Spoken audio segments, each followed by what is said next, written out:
क्या आप जानते हैं कि महाभारत में एक ऐसा गुप्त वचन था जिसे कभी खुलकर सामने नहीं लाया गया? एक ऐसा वचन जिसका असर युद्ध के बाद भी पूरी दुनिया पर पड़ा।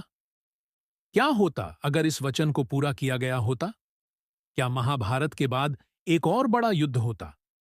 यह कहानी उस गुप्त वचन और इसके प्रभाव के बारे में है, जिसे लोग आज भी नहीं जानते। कहानी महाभारत का गुप्त वचन। महाभारत के युद्ध में कृष्ण ने पांडवों को जीत दिलवाने के लिए कई राजों का खुलासा किया था, लेकिन एक बात थी जिसे कृष्ण ने कभी पूरी तरह से नहीं बताया। वह था धृतराष्ट्र का वचन।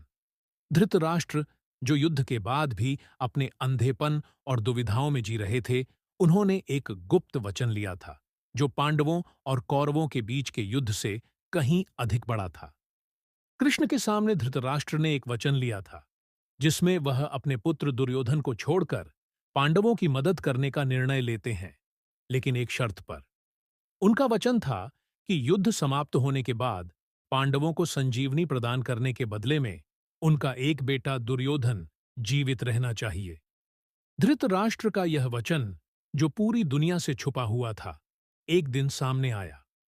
युद्ध के बाद जब पांडवों ने कृष्ण के मार्गदर्शन में अपना शासन स्थापित किया, तो एक रहस्यमय घटना घटी। धृतराष्ट्र ने कृष्ण को एक गुप्त संदेश दिया, जिसमें उन्होंने यह स्वीकार किया कि उनका वचन केवल दुर्योधन को जीवित रखने के लिए था और वे जानबूझकर अश्वत्थामा को जीवित नहीं छोड़ सकते थे। लेकिन यहां पर कृष्ण का एक और गुप्त उद्देश्य था। वह जानते थे कि धृतराष्ट्र का वचन और उनके विचार पांडवों के लिए मुक्ति का कारण बन सकते थे, और उन्होंने उसे पूरी तरह से समझ लिया। उन्होंने इस गुप्त वचन को कभी नहीं खोला, लेकिन उनके चुप रहने से पांडवों ने द्रौपदी के साथ अपने जीवन की सही दिशा का चुनाव किया। यह कहानी हमें यह सिखाती है कि महाभारत में ऐसा कुछ छुपा हुआ था जिसे कभी उजागर नहीं किया गया, और वह था धृतराष्ट्र का गुप्त वचन। वह वचन जिसे अगर पूरा किया जाता तो महाभारत का परिणाम कुछ और ही हो सकता था। कृष्ण ने यह समझ लिया कि धृतराष्ट्र की कृपा से केवल युद्ध का अंत नहीं हुआ, बल्कि इस वचन का पालन कर उन्होंने पांडवों को सत्य के रास्ते पर ला खड़ा किया। क्या होता अगर धृतराष्ट्र ने अपना वचन पूरा किया होता?